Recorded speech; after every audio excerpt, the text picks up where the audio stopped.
அரசாங்கத்திற்கு எதிராக கீரையும் பாம்பும் ஒன்றிணைந்துள்ளதாக ஐக்கிய மக்கள் சக்தியின் பாராளுமன்ற உறுப்பினர் ரோஹண பண்டார தெரிவித்துள்ளார். ஐக்கிய தேசிய கட்சியும் ஐக்கிய மக்கள் சக்தியும் எவ்வாறு ஒன்றிணையும் என நீங்கள் இன்னும் சற்று நேரத்தில் என்னிடம் வினவுவீர்கள். அதற்காகவே இந்த கலந்துரையாடல் நடைபெறுகின்றது. ஐக்கிய தேசிய கட்சியும் ஐக்கிய மக்கள் சக்தியும் கலந்துரையாடுகின்றன. ஸ்ரீலங்கா சுதந்திர கட்சி மற்றும் மொட்டு கட்சி கலந்துரையாடுகின்றன. எதிர்க்கட்சிகள் ஒன்றிணைந்து செயற்பட தீர்மானம் செய்து கலந்துரையாடி வருகின்றன. இதனை வெளிப்படுத்த ஒரு தேர்தல் அவசியமாகும். நாங்கள் இணக்கப்பாட்டுடன் செயற்படுவதற்கான நிலைப்பாட்டுக்கு தற்போது வந்துள்ளோம். கீரியும் பாம்பும் போன்று முன்பிருந்தவர்கள் ஒரே ஒரே மேசையில் கலந்துரையாடக்கூடிய நிலைக்கு வந்திருக்கின்றார்கள். அதாவது பல்வேறு இணக்கப்பாடுகள் எட்டப்பட்டுள்ளன.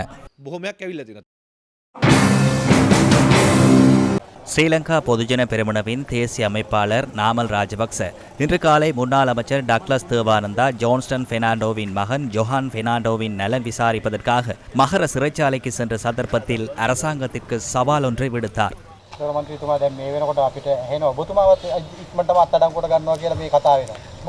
இதனை நான் 2015 இருந்து கேட்கின்றேன். கைது செய்து விட்டார்கள் என்பதற்காக எமது பயணத்தை எவராலும் நிறுத்தி வைக்க முடியாது.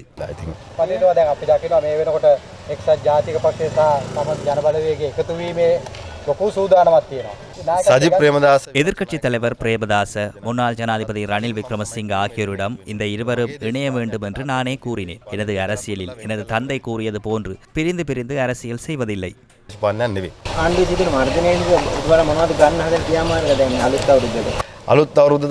புதியவரிடம் பழையவரிடம் என்று வேறுபாடு இல்லை. அரசாங்கத்தின் அடக்குமுறைக்கு எதிராக செயற்படுகின்றோம். அரசாங்கத்திற்கு நாங்கள் பார்ப்போம் என்று கூறுகின்றோம். மோதி பார்ப்போம் என்று கூறுகின்றோம். நாமல் ராஜபக்ச කියන චරිතය ආණ්ඩුව කියන තරම් හොර වැඩ කරලා නැහැ. පුළුවන් නම් අල්ලන්න කියලා දැනුත් කියන්නේ.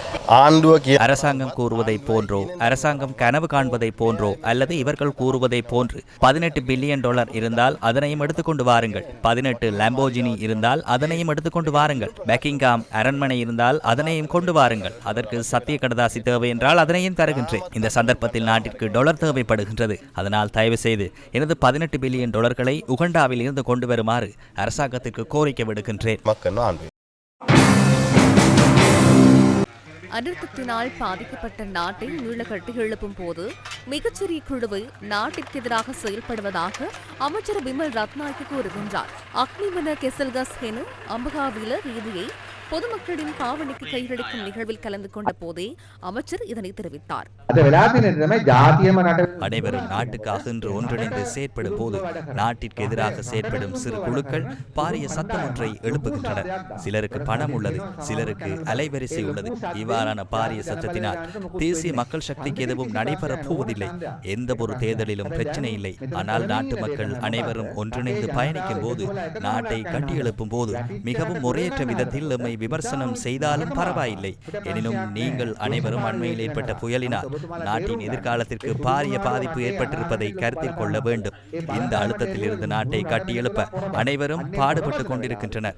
இவ்வாறு கட்டியெழுப்பப்படும் போது மிகவும் சிறு அளவிலான குழு ஒன்றே இதனை சீர்குலைக்கின்றனர்.